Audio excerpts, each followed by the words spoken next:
Well, welcome back, and our next guest, a very interesting gentleman, and I think you probably have read about him, heard him, and we've had him on before. Look forward to having him back in just a few minutes with us. Chuck Morse with us. He's the host of his own talk show, Chuck Morse Speaks, author of several books, including Was Hitler Leftist?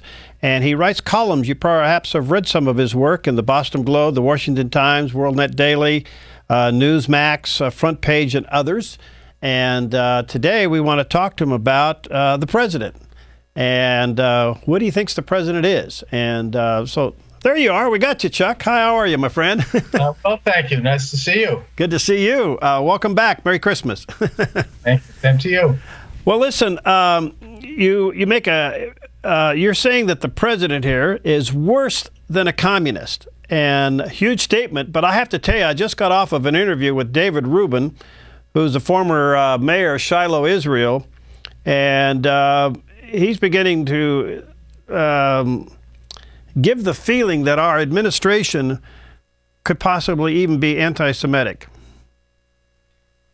Well, I don't know about that. I wouldn't go that far, but I would point out that Barack Obama represents a form of leftism that resonates more with the National Socialist model of Germany than it does with the international socialist model that we conventionally think of as leftism, that being communism. The premise of my book is that both are basically on the left. The communist movement is further to the left. Stalin was further to the left than Hitler, which is why we view Nazism as right-wing. It's right-wing because it's to the right of Stalin.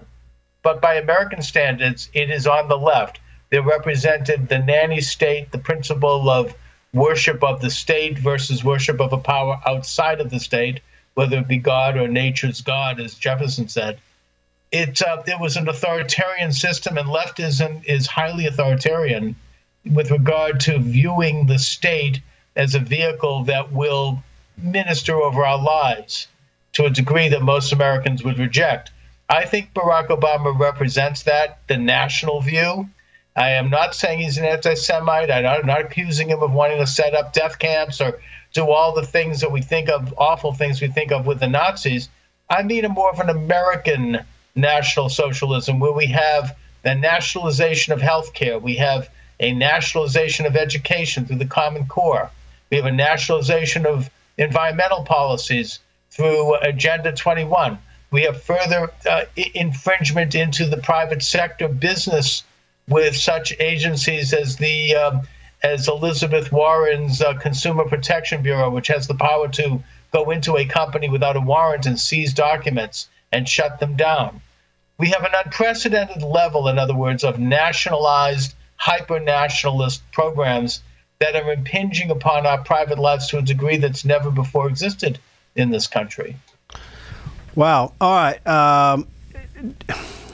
So, do you think that President Obama coming into office had this agenda, or he was the perfect candidate of an agenda that was already in place, looking for the right person to implement it? I think it's an agenda that's been growing gradually over the decades, but I think Barack Obama was chosen, if you will, to represent this agenda. We know very little about him or his background. An interview did surface that he had given with an NPR station in Illinois when he was a senator, state senator, where he talked about the need for doing an end run around the Constitution, which he criticized for not having enough strenuous elements within it that would dictate a redistribution of wealth, and that he expected to accomplish this as a politician administratively, rather than through the traditional means of affecting laws through Congress and having them checked by the Supreme Court.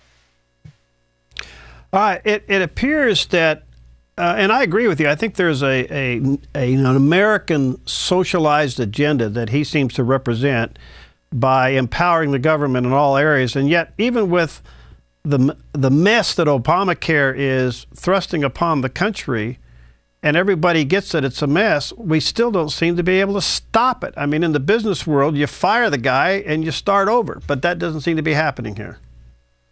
It doesn't, and it's actually, I think there's a certain depression and torpor setting in in this country that's going to continue next year once the Obama premiums become due and that people realize that they're going to have to shell out many thousands more dollars in costs, and then on top of that, deductibles, and then it's going to hit businesses and unions. We'll see that Obama's personal friends have been exempted from it, which is classic National Socialism, the special interests getting exemptions. We see a demonization of the opposition, which is classic National Socialism. If those who disagree are attacked as, quote, teabaggers or holding the government hostage. Anyone who disagrees with Obama, the strategy is simply that they are accused of having something against African-American men and women, that this is why they don't like Obama, which is a vicious, ugly lie, of course.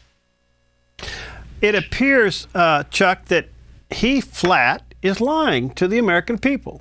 He's getting away with it. If you have your doctor, you can keep your doctor. You know the drill. And then you go into the scandals, whether it's the IRS scandal or the Benghazi scandal, and there seems to be a bald-faced lying to the American people that's become somewhat acceptable. It has, and Obama was caught in this big lie. You can keep your insurance policy. We know that's a lie. We now know you can keep your doctor is a lie, unless you want to pay more. We also know that you keep your medicine is a lie. People who are in cancer medicine can't get their medicines as a result of Obamacare. And yet there's an awful lot invested in this by the establishment and their friends in the media. They're going to continue to lie and ramp up and do whatever they need to do to make sure that this thing is implemented. And they hope that eventually the history books will look back and present Obama as a great and heroic leader who withstood all the opposition and all the problems in order to finally reach this great and wonderful goal, which is a hyper-nationalized healthcare system where the government basically decides who lives and dies. All right. Before I take a break, let me ask you this. Back to Israel just for a moment. It appears, all right, we can take out the term anti-Semitic, and I get that, but it appears that he's not pro-Israel. And what does that mean to us? He's not, and I'm not sure why. I mean, in a sense, the National Socialists of today have replaced the word Jew with the word corporate interests, with the word Tea Party, whoever they're demonizing. But no, he's not pro-Israel. I think that that's quite clear. I mean, now Iran has a special deal that they get to, we lift the embargo in exchange for them getting to build more nuclear bombs.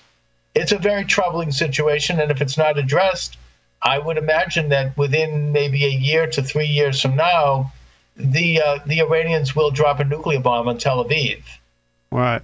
Let me take a break. When we come back, I want you to answer this question, and that is, it's called Obamacare. He wanted it to be called Obamacare, even though it's got the bill name of Affordable Health Care Act. Do you think that was a bill sitting in the drawer waiting for the right person to show up in order to present it? I mean, I can't think for a moment that this young man who hasn't got an ounce of business experience sat down and wrote that bill. And I'd like for you to comment on that when we come back with Chuck Morse in just a moment.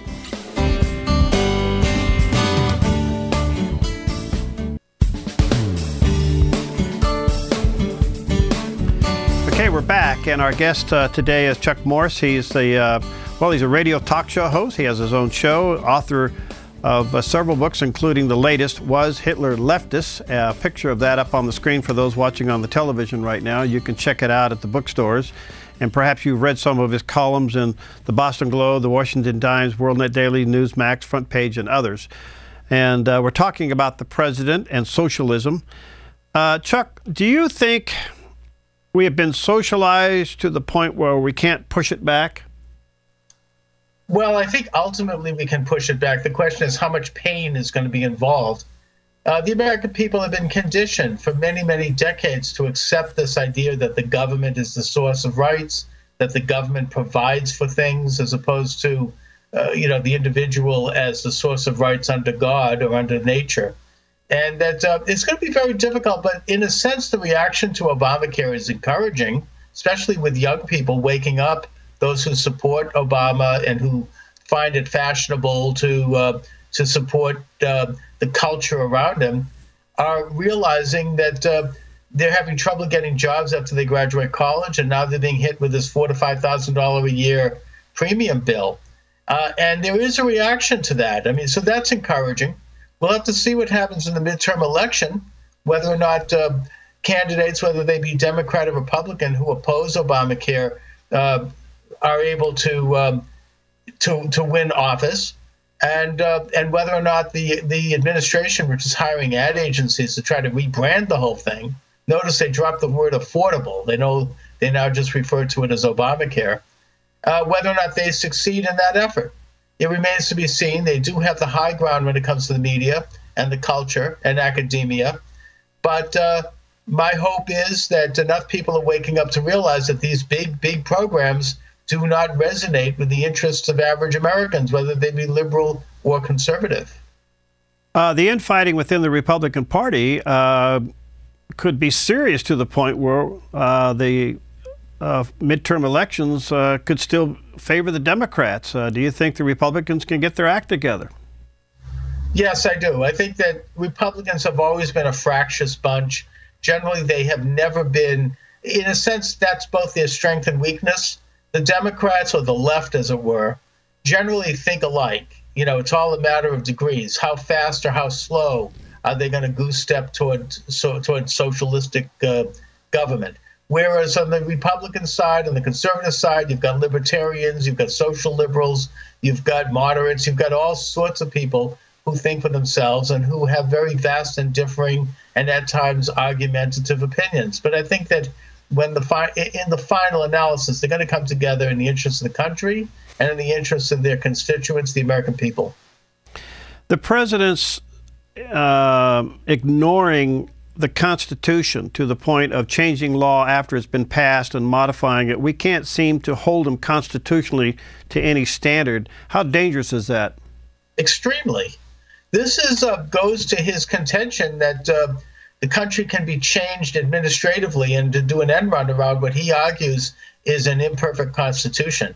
And that is extremely dangerous, not just in terms of this administration, but any future administration. That sets a very, very bad precedent for a government that simply ignores the rule of law. It ignores the most fundamental foundation of our law, which is the Constitution, and that we all should be upset about that, whether, again, you're liberal or conservative. Do we have a constitutional government or not? So why isn't he being brought up on abuse of power charges? Because the powers that be and the mainstream media are running wagons around him. They're protecting him. They view that this is just a temporary bump in the road, and that their ultimate goal is not necessarily supporting the Constitution, which most of them have not even read or understand, but in supporting Obama. The example of that was the 2012 election. Whatever you may think of Mitt Romney, I personally thought he was a great man, but putting that aside, the mainstream media was openly campaigning for Obama. I mean, there was not even any pretense. They were doing whatever they had to do to pull him over the line, to get him on top. And I think they're still mobilized in that way. Do you think Hillary Clinton can shake "what does it matter" statement and any kind of shirt-tail association with this administration to be successful in 2016? Yes. I think that she's been able to ride above scandal after scandal, going all the way back to the days in Arkansas. You know, I mean, nothing seems to stick there. She will use her being a woman in the same way that Obama uses his being a black man as the centerpiece of who they are. The media will go along with that as if this matters. Why should it matter the skin tone of the president, or whether or not the president has a penis or a vagina? I mean, what's important is their policies. But that's going to get all overlooked. It's all going to be all about the woman, the African American, and it has nothing to do, obviously, with the interests of the American people, let alone the interests of women and African Americans. All right. Can you tell me what our foreign policy is? No. It seems to be in the direction of supporting these al-Qaeda-backed radical regimes in the Middle East. It seems to be one of that has resulted in America taking a second place in the world morally and ethically as a leader of freedom. Perhaps in the broad sense, whether it be winning or otherwise, there is a move toward turning America into a province of the world, as opposed to an exceptional nation that stands for freedom for all. That seems to be the effect. I'm not saying that that's a conscious aspect to this administration, although I wouldn't be surprised. The president appears by his actions and policies to be more pro-Islamic than he is pro-Christian. Would you agree with that? I absolutely do. I mean, it seems to be the case. I mean, his speech in Cairo, he made all this mumbo jumbo about the great contribution of Islam to American history, which is untrue. And there is a direct policy in this administration, in a sense carried over from the Bush administration, to deny the aspect of Islam that is political and that is jihadic. Islam has 50 mentions in the Quran alone of jihad as being a holy war. One mention of jihad as being an internal improvement, but they don't talk about the war part. And that's as dangerous as in the 1940s, not talking about the communist threat. You know, we have a system in this country that is in direct opposition to an Islamic collectivist system. And we ought to expound upon that. We ought to present that to the world as a superior system and contrast it with the more, authoritarian and collectivist Islamic systems in the interest not only of our own people, but of the people of Islamic countries who should also be woken up and seek to be free of this. Well, therefore, we have no plausible negotiation on the table to neutralize Iran and its nuclear program, which only suggests that the president doesn't care. Even though he says they won't get a nuclear weapon, they are within weeks of having one. He's making the same mistake that George Bush made when he, rather than attack the Iranian nuclear facility in its early stages, he agreed to the three-government negotiation, that being Britain, France, and Germany, under Javier Perez de Cuellar. And that went on for 2 years. At the end of that time, Cuellar was in Tehran and to sign an agreement, and the government had set off another centrifuge, which was a slap in the face. So they had done nothing to in any way slow down their nuclear development. We know the same mistake was made with North Korea. Mm-hmm. You know, Madeleine Albright went there and waved the flag and said, we have an agreement with North Korea. We're going to give them millions of dollars in food in exchange from them slowing down their nuclear program. They did not. There's this is an incredible blind spot on the part of those of us in the West who actually believe that one can deal with honest brokers. You know, there's every evidence to suggest that they are continuing breakneck speed toward building a nuclear bomb, and that they will build that bomb, and they will probably drop it on the state of Israel within the next couple of years if something's not done. Back to Obamacare. It appears to me that this plan was in place waiting for the right administration to implement it. He tagged his name on it and called it Obamacare. We've seen some of the architects begin to react to some of the criticisms of Obamacare. But all along, do you think this really was part of the president's actual mindset, or he was given this when he walked through the door on the first day on the job? I think both are true. I mean, he spoke of universal health care before. The documents and the program was in the can, I think, going back to Ted Kennedy in the 1960s. It's been the dream of the left going back to the days of John Dewey in the early part of the 20th century. They were looking at the Prussian model of national health care, which became the Nazi model of national health care. And, this idea of having a nationalized health care is the dream of the left, of the National Socialist left, that is. You know, this idea of the government basically deciding who gets what, how much they get. You know, there's going to be the result is going to be that there'll be rationing and that people will die, and that the elites, of course, will be exempted from it. They'll get the best medical care in the world. We really are going to develop a two-tier system with the government stepping in. It appears to be a colossal failure at the moment. Even cover Oregon, which is one of the portals in the United States, is at the last. It's the bottom of this. Total failure. Could this create some kind of a pushback or even insurrection in this country? Well, I hope not. I would rather see good ideas put on the table. I would point to, for example, in Switzerland, they actually have universal health care, but the government has nothing to do with it. The government is not involved in it. It simply states by law that every citizen has to have health care, and that if they can't afford it, the government will come in and help subsidize it.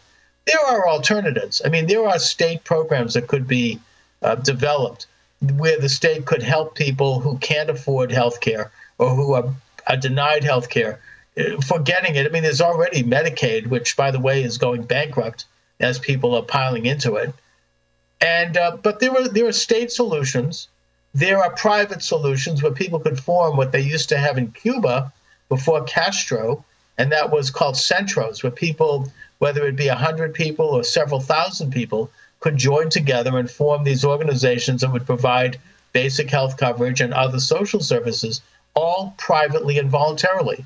There are private, voluntary, free market solutions that can be done. The fact is the government's not interested in hearing that. They're interested in a nationalized, publicly run, socialized system that's going to put every single person's health into a gigantic computer, where the government will then decide what they get and don't get. Well, David, I got about about a minute left, and I was just curious, where do we go from here? What does America do now? We're in such a mess.